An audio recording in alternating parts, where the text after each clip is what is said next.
if you had to give one Mm, big thing you want my audience to take away from today. mm. One big thing, take the time to figure out who you are before you do anything. Because if you Excellent. don't know who you are, it's really hard to convince someone to buy it.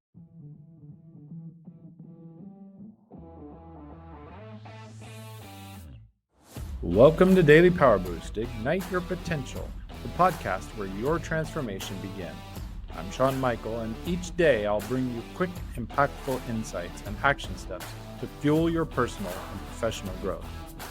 Whether you're an entrepreneur, a leader, or someone ready to break limits and ignite greatness, this is your daily power boost to crush obstacles, stay focused, and awaken the extraordinary potential within you. Because remember, greatness begins within. Let's go. Welcome back to Daily Power Boost.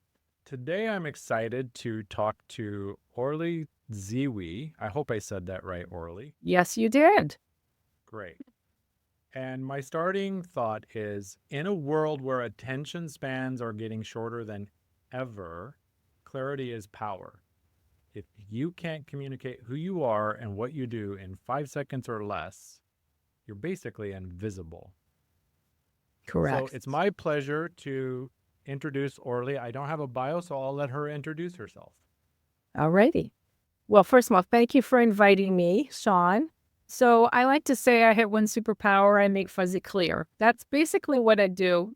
What that looks like in actual use is that I help founders, solopreneurs, and business owners go from invisible to memorable in 3 weeks and turn their web visitors into prospects. Excellent. By the way, I'm also the author of the book Ready Launch Brand, the Lean Marketing Guide for Startups. It was the #1 new business book release on Amazon when it came out in 2021 and was endorsed by Seth Godin. Sweet. Yeah. And I'm currently working on my second book, Why Not Me? The Female Guide for Entrepreneurship, which will be published this year. Yes, I think I saw on my other show that you're like 95% done with it. Yes, Five. I'm finishing up a chapter today, actually, and I have 2 more, and then I'm done. All right. So I know that I've seen this recently. They're calling this the attention economy. Huh. And what they're saying is if you want to reach people, you got to get their attention. So I have a question. With all this noise, in your experience, why do people struggle to stand out? Well, I think we need to back up with the stats, right? Because we're being messaged at the rate of 12,000 messages a day, which translates to more than 4 million a year. Standing out is actually no longer even a question. The question is, how do you stand out? And because if you don't stand out, I can't find you, I can't hear you, I can't refer you. So standing out just means that I can find you. The problem is and I like to use Times Square as the image, and I use it on my website and on my LinkedIn as well.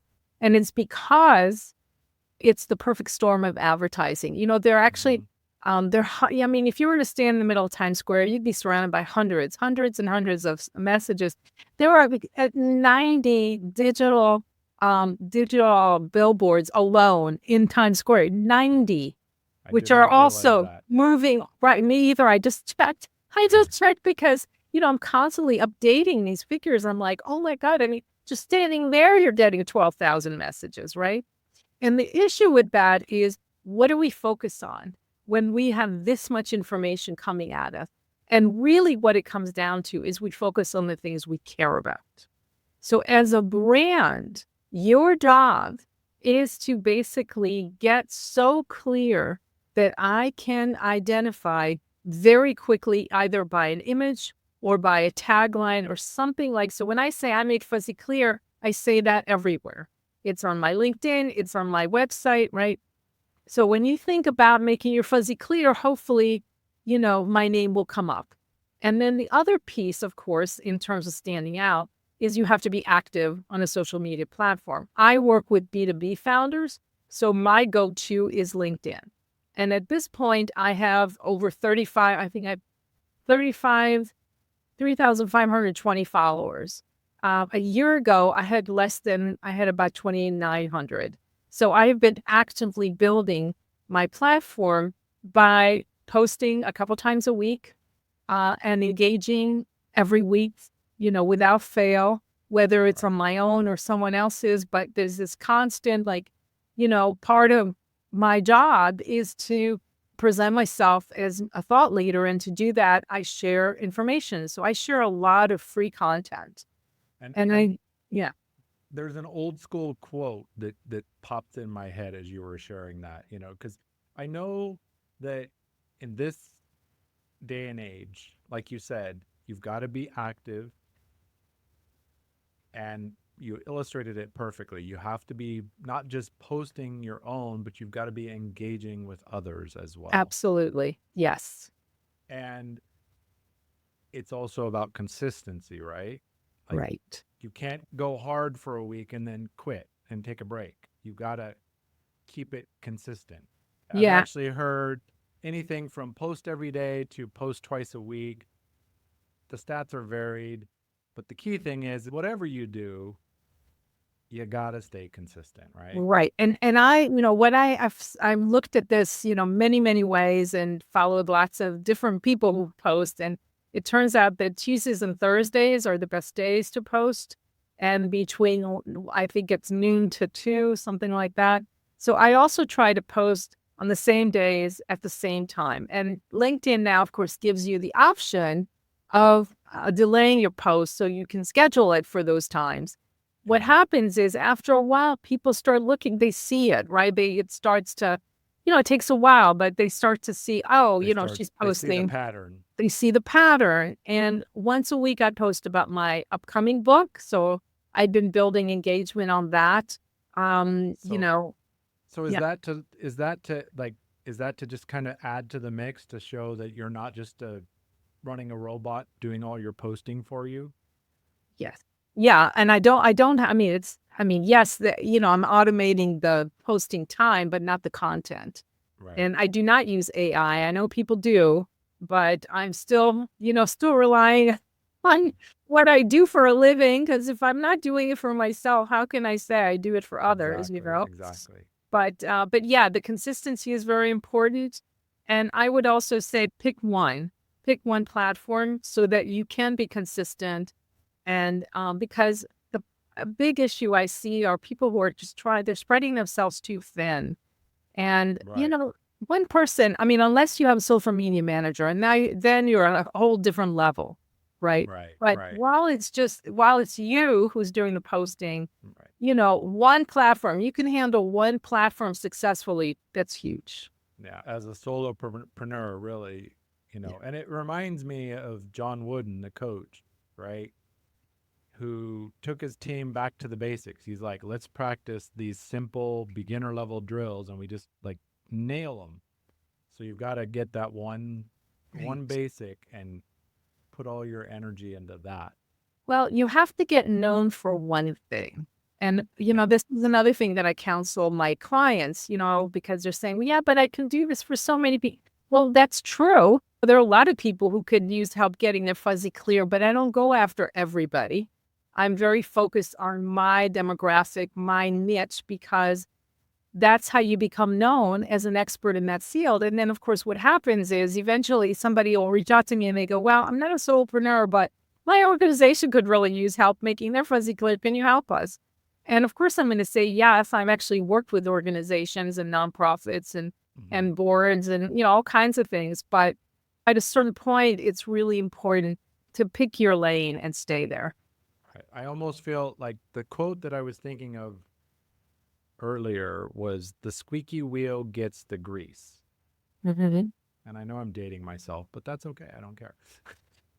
I feel like there's a center point. Like, you got to be the squeaky wheel that gets the grease, but you don't want to be the boy that cries wolf. Like you said, I was thinking of that as you were saying, if you're over here and over here and over here and over here. And nobody knows what you're doing. Exactly. And the other thing that I also have found is that when you try to be everything to everyone, you end up connecting with no one. You end up being nobody to, or nothing to Nothing to nobody. nobody. Yeah, exactly. Yeah, exactly. Because what happens is, remember, we're being messaged at this crazy rate, and our attention span has gone from 12 seconds to now 8 seconds. I will tell you that when someone lands on your homepage, they make a go, no-go decision in 6 seconds. On your LinkedIn profile, somebody landing on your profile will spend on average 5 seconds on the top of your profile before deciding whether to keep scrolling. And your goal is to keep them scrolling. Just like on your website, your goal is to keep them clicking. Clicking means engagement. Scrolling means engagement. And the more we engage, the more we want to learn more about the person we're engaging with. Right. So that's the goal. It's not to sell. And this is the other piece. Stop thinking that you have to sell people at every step of the way. No, not a good idea because, like I quote this a lot, and I don't know who said this, but, everybody wants to buy, but nobody wants to be sold. Right. I've heard that. Yeah, I can't remember who said it. I'm going to have to look it up. And Get back to you on it's very that. true, having lived through the Google slap. Is that what we're calling it? Is that what we're calling it? A Google slap? It was I like love when that. all these people were using these embedded keywords on their website that were hidden so they could get up on Google, and Google changed the algorithm and suddenly they had no traffic. Right. I would say that the marketplace has these cycles. I don't know how long it is, but every cycle, the rules change. Right. What worked then, it doesn't work anymore. Then you have words that take on different meanings. The culture changes. You have different generations. You have this handing over of a new generation. I mean, now, the millennials are the majority, but the Gen Zers are right behind them. Somehow everyone's forgotten about Gen Xers. I'm sorry. We forgot about you. But yeah, it just kind of got lost in the shuffle. But, we're used to it. Yeah, right? I know. It's like, you're under the radar. You could do whatever you want, which is not a bad thing, right?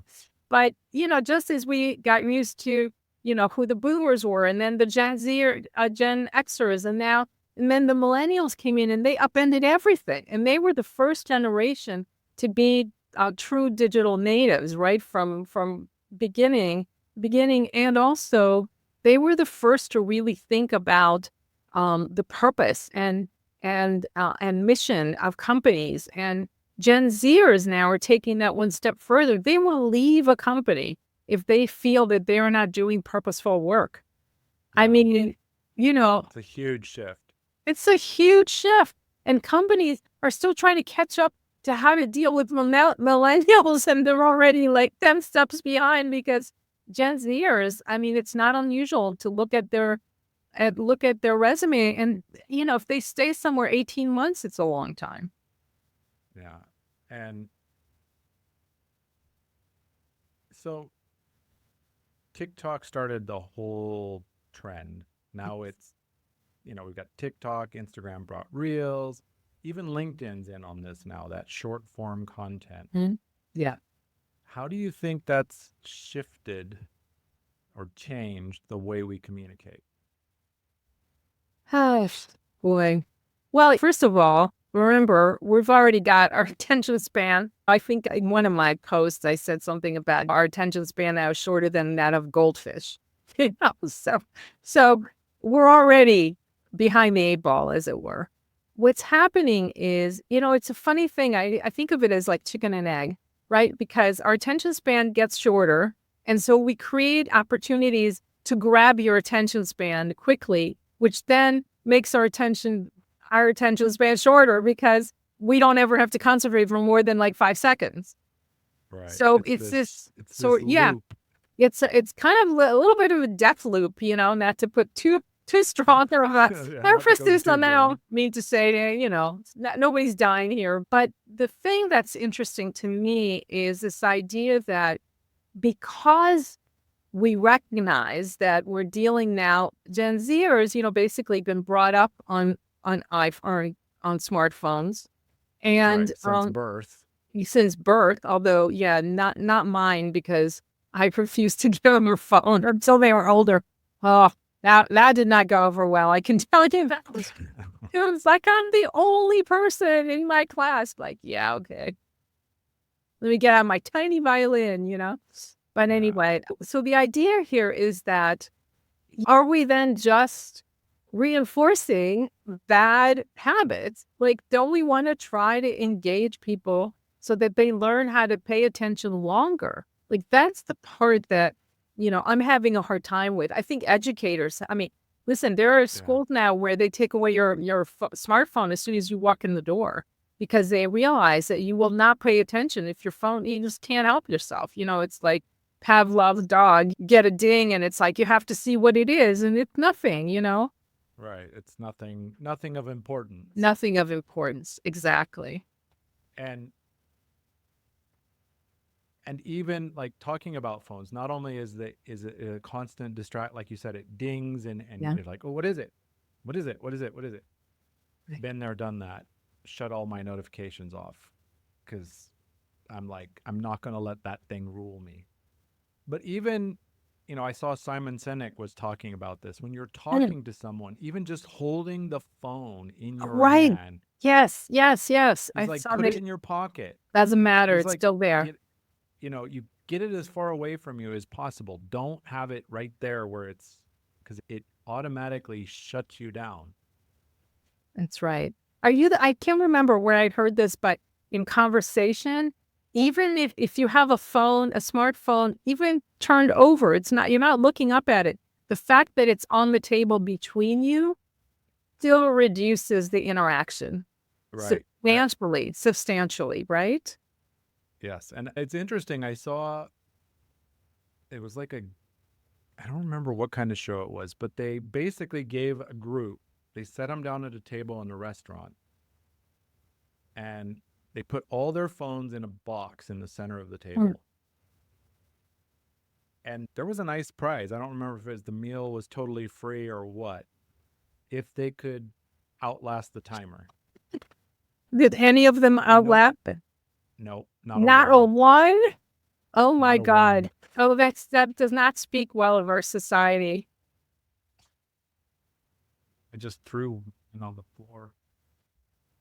Right, there you go. See, and you can't even be without it for the duration. No, I didn't throw it on the floor. I hit the cord. I had it put away, charged.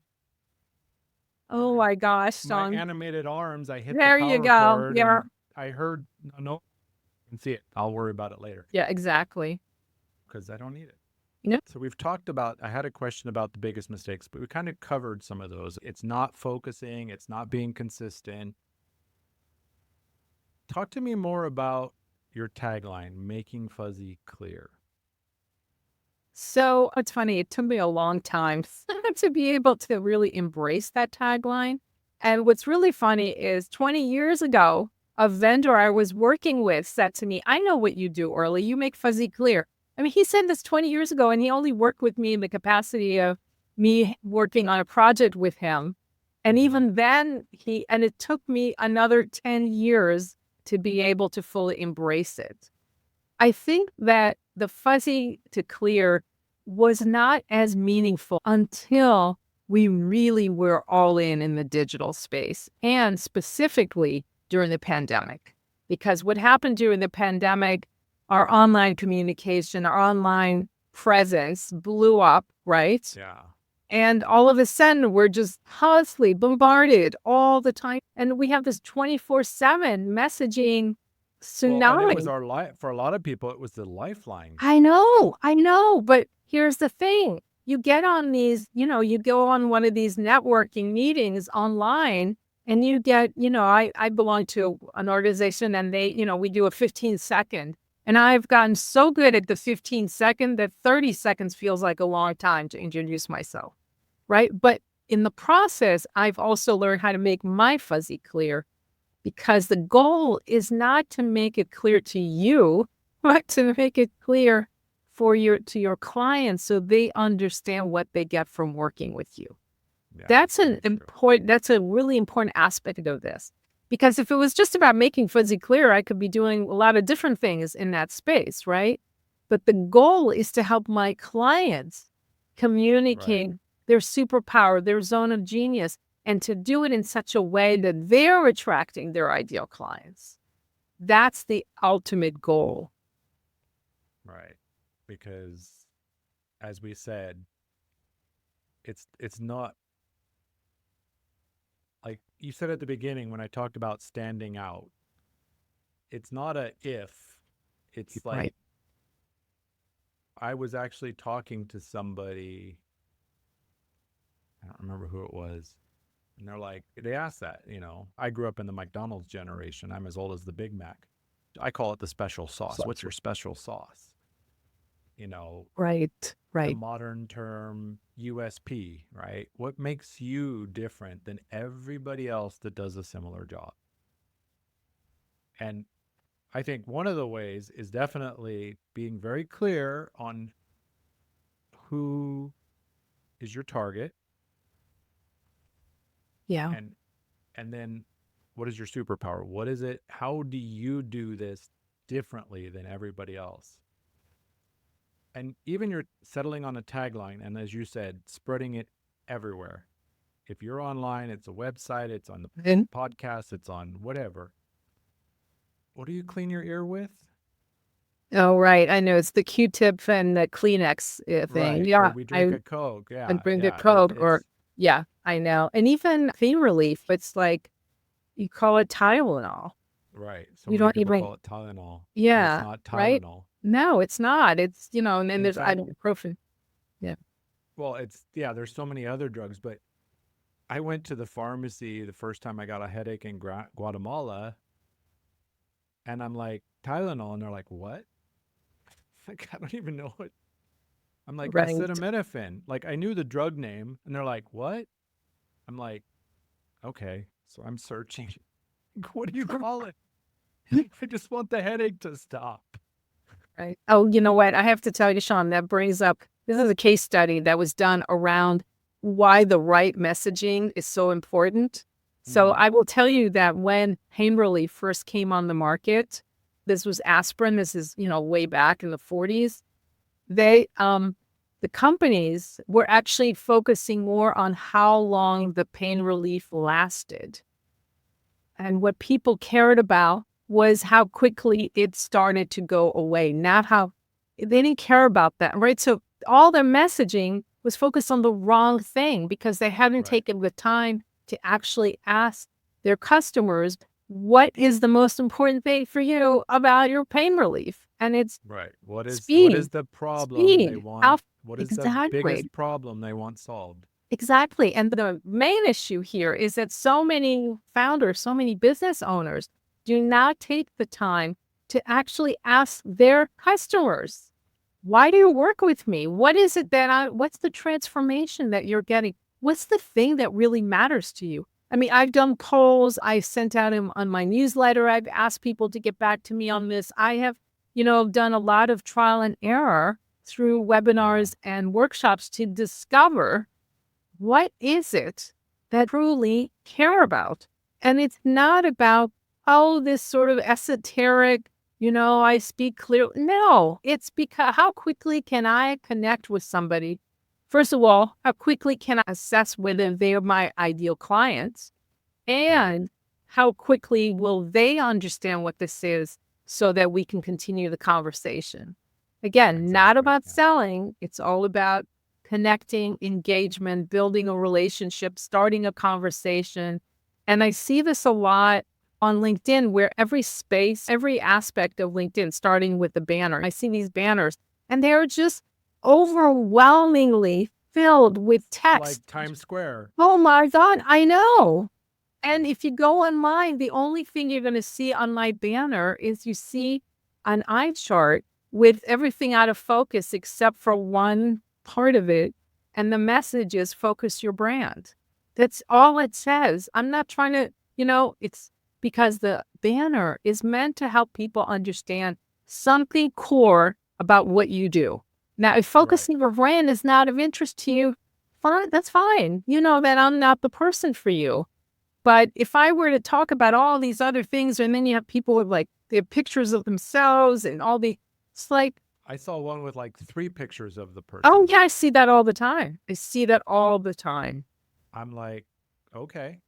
Yeah. Yeah, I, I mean, it's ultimately, what I tell my clients, it's not about you. it's Not about it you. feels like what I always heard I call the spaghetti method. I'll see what sticks. Yeah. Yeah. But If you I know throw what? enough junk out there, maybe something will work. But see, it's just the opposite Right. because It actually it shuts people down. I mean, first of all, the average person, and I think this is pretty universal, regardless of country of origin. If you give somebody more than three options, they shut down. So they can't handle more than three choices. But if you're trying to get a message across, you can only show one because otherwise I don't really know who you are. And it also shows me that you don't know who you are. right. And then there's the added issue, which is I go to your LinkedIn, I go to your website, and it's like two different companies. They should look like they're part of the same family. Right. Not, And that's much more than just do the colors match. yeah, no, no, no, no, no. It's not about I the mean, color. that's Yeah. the color match is important, but that's just Yeah, but one right. tiny component, right? Yeah, I think it's more about, I what I always say is, I when somebody lands on my homepage, my hope is that there's a sense of the kind of the energy, right? Like what would it be like to work with her? And it should feel accessible and warm and friendly. It's not corporate. That's my brand. Now, someone else may be very academic, in which case, you know, if you have a mistake on your site and you're all about academics, that's a problem. That's a huge red Yeah. flag. Like you cannot have a spelling error. And I catch those all the times, and I do the person the favor of letting them know because I would think that you would want to know if there's a typo on your and I see it both on the Yes. profile Yeah. app. When they're legitimate typos, because Oh, I yeah. Oh, no, these are very legit. No, it's been right. over. No, I know what you mean. Like there. Oh, there's that. Yes, of course. Yeah. Yeah, As yeah, yeah. a quick example. But I saw one. I'm actually in a community of community hosts, and we just did a landing page review. Like post your landing page, everybody will Mhm. speak up and tell you what they like, what they don't like. And somebody goes, "You spelled organize wrong With an S instead of a with an Z. S." And That's the you know, European. Yeah, it's the yeah, European. the person who had posted it, like, that's normal. My main partner is British, so we use the British spelling. It is correct. But thank you for pointing that out. Thank you for being an American. Pretty much, yeah. Right. No, I Well, always ask, by the way, I always ask permission. I don't just, yes, and that's very wise too, because you know, I'm I've been leading a book study on nonviolent communication, yeah. which that title is kind of Yes. confusing And it feels a little because dated, I feel like a little bit, but anyway, yes. and it's all about this, right? It's about being clear on when I'm communicating that I'm communicating what are my wants and needs and emotions, Right. and when I'm listening, what are their emotions and needs and wants. And with this barrage of information, like you said, that I still have that picture of Times Square and like somebody just going Right. like that in the middle of it. Because when you talked about the menu, I totally felt you. I've gone to restaurants where the menu is like 7 pages and I'm like, Oh I my don't God. even Yeah, know just make it what to get. Just make it stop. Just tell me what's good. Give me a couple recommendations. Yeah, I mean, it's like toothpaste. Now there's like 20 different Do I really need 20 choices on toothpaste? Can't I just have three? You The know, advantage is I have a favorite brand that I always get. So I makes it well, that. no, but even in the favorite brand, they keep adding more choices. So it's not just the brand now. It's all these different, it's with this and with that and without this Right. or, oh my Yeah. gosh, it's just, It's yeah, I insane. mean, it's no wonder we feel so like we're just overwhelmed all the time because it's more than a human brain can really process. which I have an interesting stat on that too that I was thinking about since the beginning. But I'm also thinking of two hamburger restaurants. Yeah. One is McDonald's. And why do people go to McDonald's? It's like what you said with your LinkedIn, your website, and all your content. Is it's consistent. I feel the same feeling. That's why people like McDonald's, because I can go to McDonald's in Guatemala, I can go to McDonald's in Japan, I can go to McDonald's in California. It's always the same. Whatever I order, it's going to be the same. Except if you go to Paris, it's Le Big Mac, and I think they have a slightly different version of it. But yes, I know what you mean. Well, the first time I went to McDonald's in Guatemala and they had like chicken legs. I'm like, okay, Oh my God. Yeah, chicken legs. Oh, that's good. I at like that. McDonald's. Yeah. But then there's a restaurant that when I was living in the US, it was really only in California. They have like 10 items on their menu. Yeah. Even 50 years later, it's the same items. It's like Wow. 3 options on burgers, fries, your drinks, and milkshakes. That's about it. And they've had massive success just keeping that same menu year after year after year. I think it makes people feel secure somehow, or, it's just like comforting to know that there's this one place where you don't have to make 20 different choices about your burger. There is something very comforting about that. Yeah. Well, and I know for my wife, when we went to, if we were to go to Red Lobster, for example, in the US, she always ordered the exact same thing. If, she goes Taco Bell, whatever, wherever she went, she had her go-to menu and she was very comfortable with that. She's like, I don't need to look at the menu. I know what I want. I want that. So it is very comforting. I was reading something about that recently with leadership and some of the very, very successful leaders in business, like Steve Jobs and Jeff Bezos. If we notice, they don't have a lot of wardrobe variety.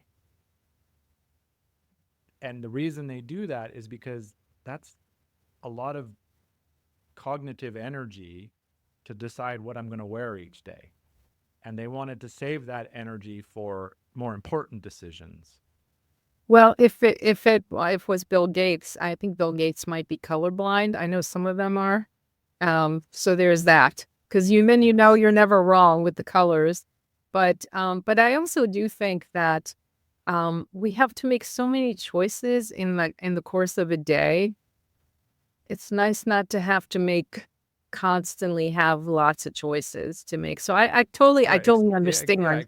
Especially in an area which is not that important to us. Right. To them, it's not important, but for others, it would be very important yeah. because Yeah, that's their livelihood. Right. Well, and that's exactly why I said it that way. To different people, we all have our preferences. But on this barrage, this constant barrage of decisions and choices and options, and trying as a business owner to be crystal clear on your message, to be distinct in some way.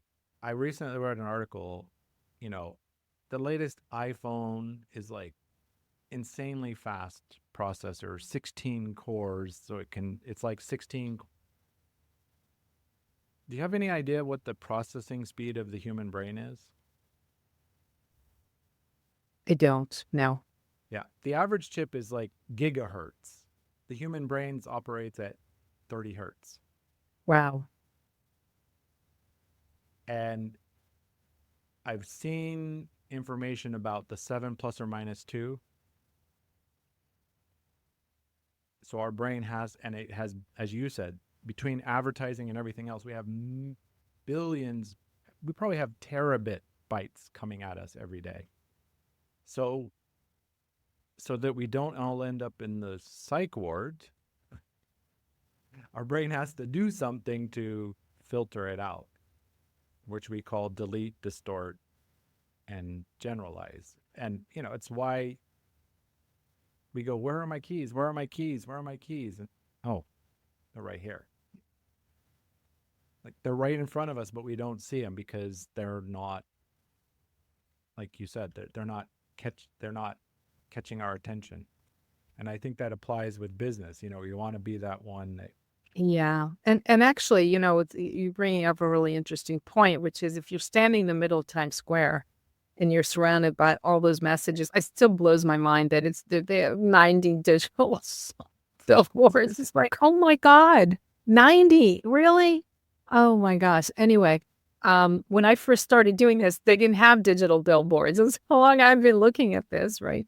But the interesting part to me is the things we focus on are the things we care about, which, right? You said so that that's why before. building a brand is so important because because there's all of that about brand loyalty and the ones that we, are aligned with our own values and which brings me really to why brands need to do a better job. If you really want your people to access you, then you need to provide a way for them to see how they're aligned with your mission, with your vision, with your value prop. And you have to do that over and over again. And the mistake that so many businesses make is they constantly change it. They change it. They go, oh, well, nobody paid attention to that. Let's change it. Every time you change it, what you're really doing is you're making you start all over again. Because now I don't know you. This is brand new stuff and it doesn't compute, because I'd felt Right. with you a certain way. And the companies that do that all the time, they tend to lose market share because it's very disjointed messaging and it's confusing to people. Right. People want to know what you stand for. And so figure that out and you can change how you communicate it, but you're not changing the core of who you are. Right. And Well, that's the difference. Yeah. yeah, it's kind of like you're in the middle of writing a document on your computer and it reboots because of an automatic update, right? All that information's Gone. gone. And so when these brands reboot, all that connection that clients had is wiped off And it's so and they have hard to to restart. build it and you can lose it in a few seconds, right? So it's like you spend years, and I'm trying to think of some examples like, Nike, just do it. They haven't changed that, but what they've changed is how they communicate that just do it, Right. right? But the message stays the same.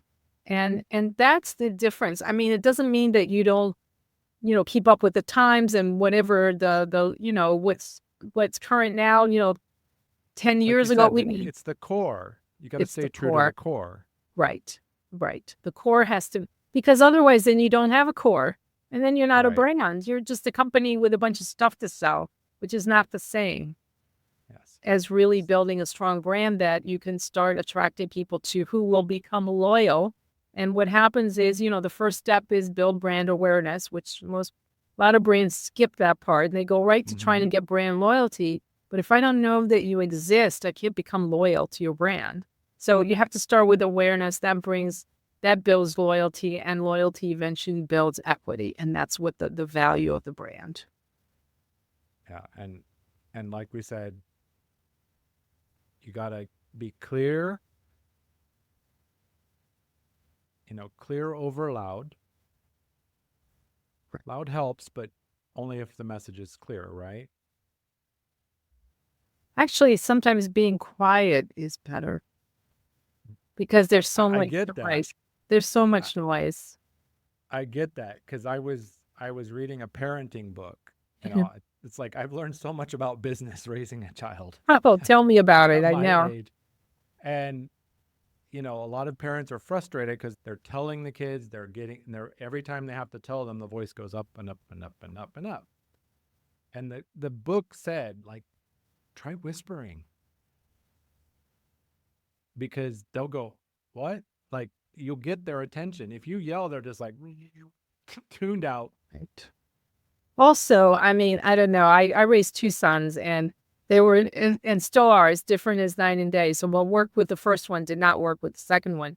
And what I found was with my second one, I wouldn't do any of that. I would just say, what's going on with you today? Like, what do you need to hear for us to have, it's almost like bring it back to them. And it's so incongruent, with for children to be asked like what's going on for them or what they're thinking or, why they're not here. Because if they're not hearing it, there's a reason.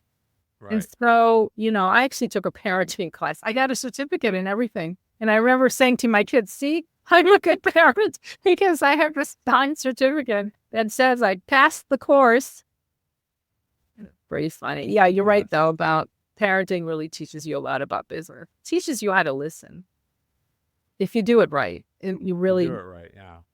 Because when you listen, it's kind of like you're slowing the thing down because you get caught up, and a lot of times the things that we get upset about have a lot more to do with what's triggering it for us than for what's really happening with your kid.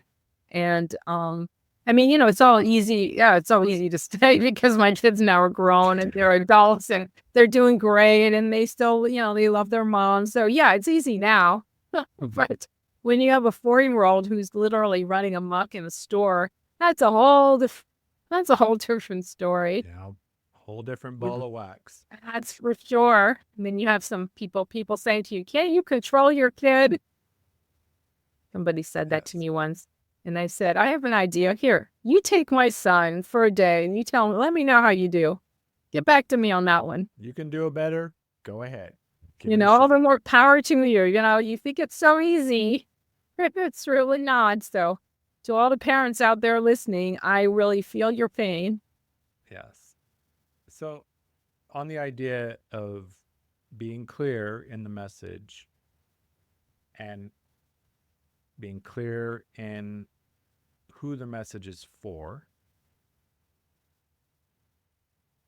could you share a couple simple strategies that can help someone become more memorable in a shorter time? So, as I said earlier, the gold. I'm not asking for the gold. Sounds like you are there, Sean. I don't know. I don't know if I've gotten gold, but I will tell you that it always comes back to it's not about you, it's about them. So when people think in terms of attracting a client, they think about how can I sell them? What can I tell them? And they start talking about what they do and how they do it. And they go down in the weeds and, that's just selling. Right. The features, yeah, benefits nobody cares about that. Not in the beginning. Like when I'm having, in the very first conversation, and this is why I spent a lot of time on the elevator pitch. And I do have a formula for that. So I can share that with you. But the idea is that you want to let them know right from the get-go that you get their pain, you get who they are, that you get their pain, and you have something that's going to help them sleep better at night. That's kind of what's going on in my mind at all times. So I start with this, sometimes it feels like we're each standing in the middle of Times Square hoping to be heard. It's a noisy world. And how do you stand? It's hard to cut through the noise. Like, I get that is your problem. It's hard to cut through the noise. And as we've gotten even more and more and more, overwhelmed, that message really lands now and people get it. So they understand. So the first thing is I help them see that I get the pain. I get what's really going on. And that shows that I've done my homework and I have done the research. So I understand what the world looks like for my clients. And it looks the same for me, which is part of why I really empathize. The second part is that what doesn't help you cut through the noise is being fuzzy. It's fuzzy ideas, disjointed messaging, things that are kind of all over the map. You have something that you want to say, but you don't know how to say it succinctly and effectively so that your ideal client hears it and goes, where have you been all my life, right? Like, I need this. But they can't hear that if you're just trying to overwhelm them by trying to sell them. So the formula really is identify the problem. And by that, the problem specific to your ideal client. And the thing, I always say this to people, don't worry that you're not attracting everybody, because everybody is not your client. And actually, a really good elevator pitch will do that. It will help you identify not just who your ideal client is, but who isn't, because you'll get the deer in headlight look, right? It's like, it doesn't mean anything to them. That's great. If I say I make fuzzy clear and the person doesn't respond, that's great. We can move on. Let's talk about something else, right? I don't need to move it further. That's the part that I think a lot of people struggle with. They think, oh, well, if I just keep talking, if I just keep telling them more stuff, it doesn't work that way. Right. It's the old school used car salesman.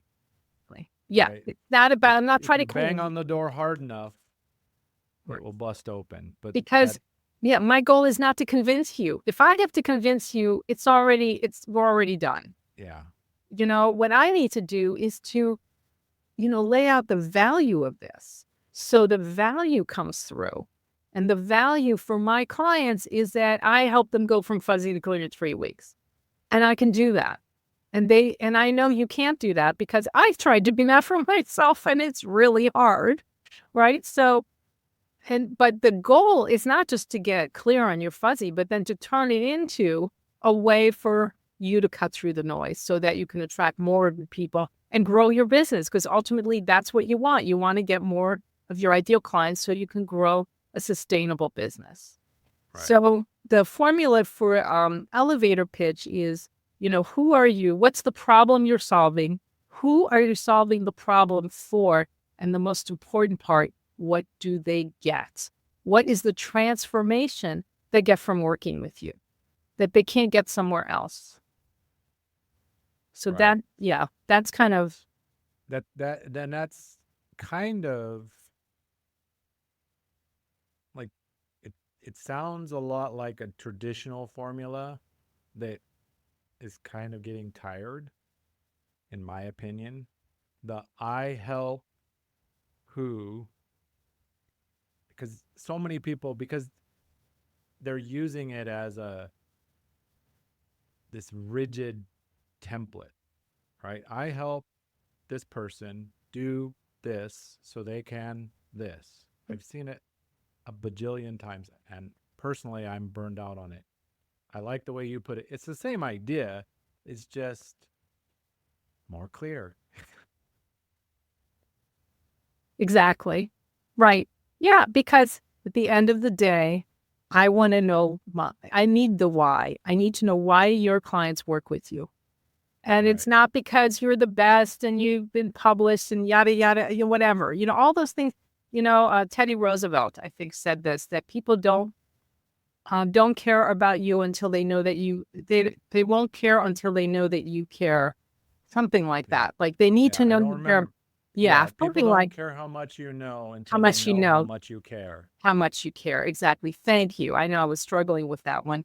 But, it's so true. And it's why when I land on somebody's homepage and I get bombarded by all this stuff and, best place to work and, download our questionnaires to see, just stop, right? It's like, give me one quick thing that I can understand, like, oh, that's what this is. Because when I land on someone's homepage, I only want to know 2 things. Why am I here and why should I care? That's it. Right. I don't want to know all this other stuff. Like, talking about yourself on your homepage, yeah, maybe you can have a couple sentences, but that's what an about page is for. So send them there, right? But don't take up this precious time. Like, remember, you've got 6 seconds.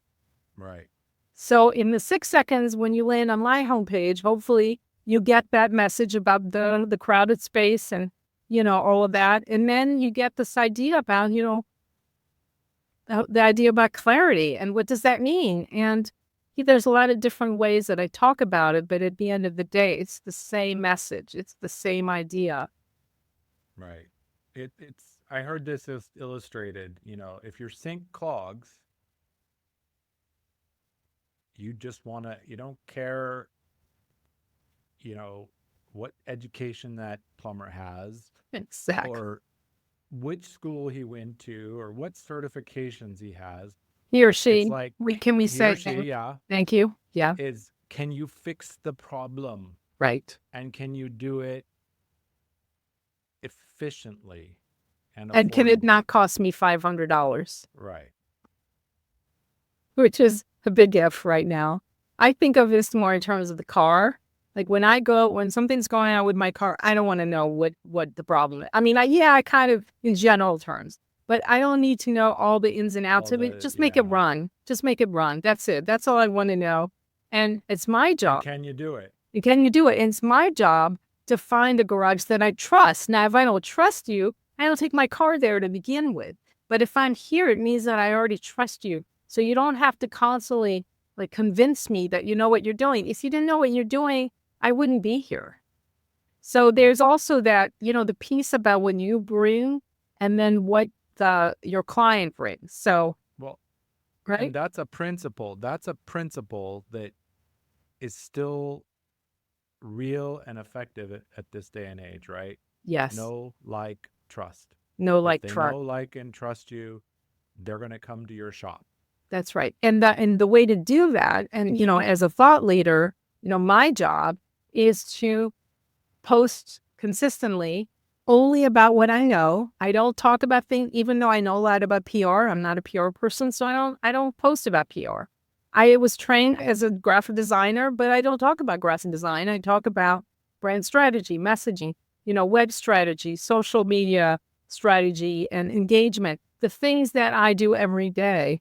And I really try to just post a lot of content. And when I engage on other people's posts, I might throw something in about, oh, and have you thought about this? Or, right. And it's a way to sort of build. So the trust factor is hopefully has already been built at this point. Right. And then the know and like is really just, that's why you have a profile that should speak really well of you and be accessible.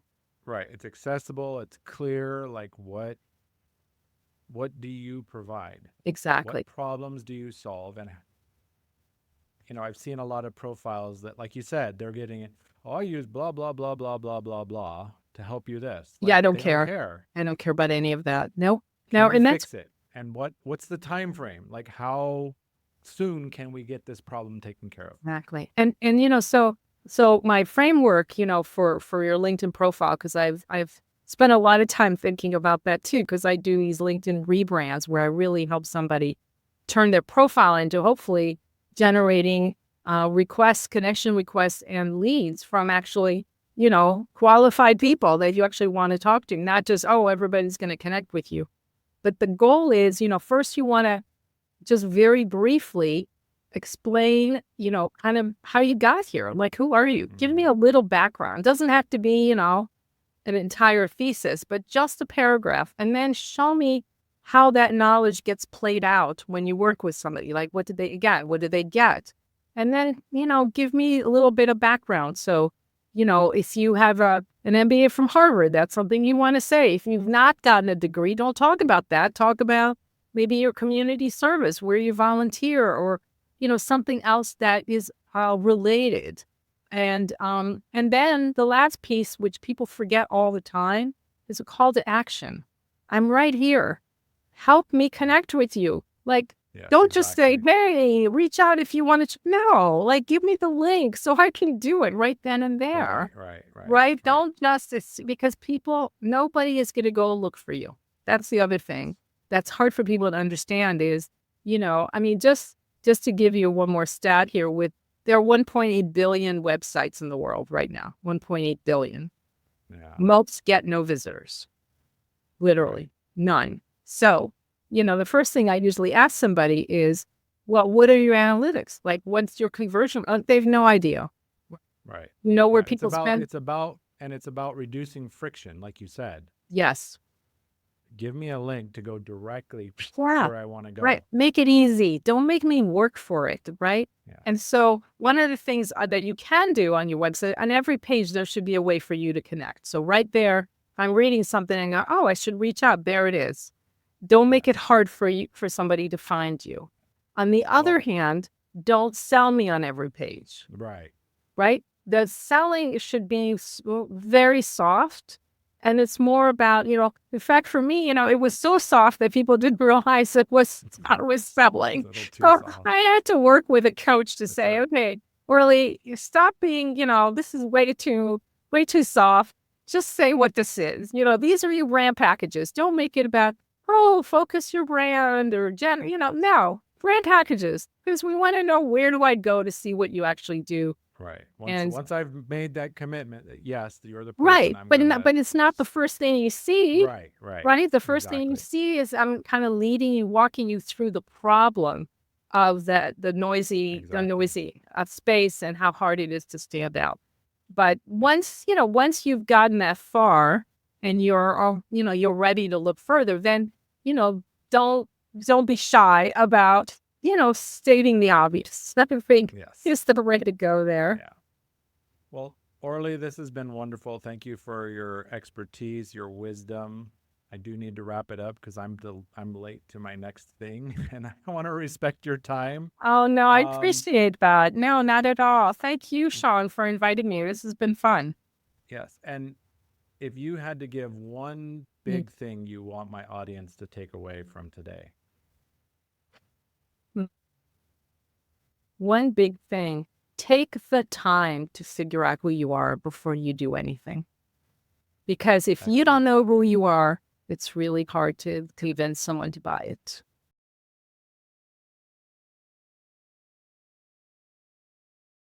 Right.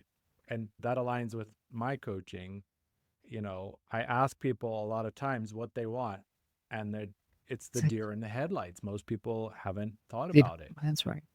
And when I talk to people and I ask them who are their clients, well, everybody's my client. No, everybody's not your client. No. Yeah, exactly. So there's that. Yeah, but definitely the clarity piece.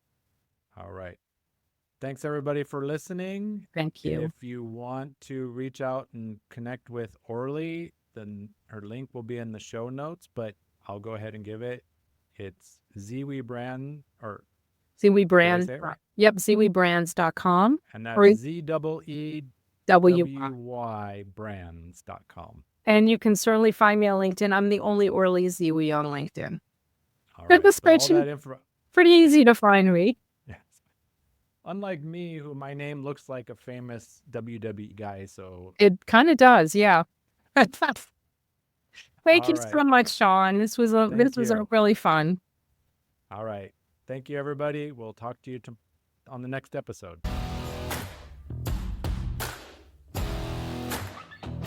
Thanks for tuning in to Daily Power Boost. Ignite your potential. Remember, transformation starts with action.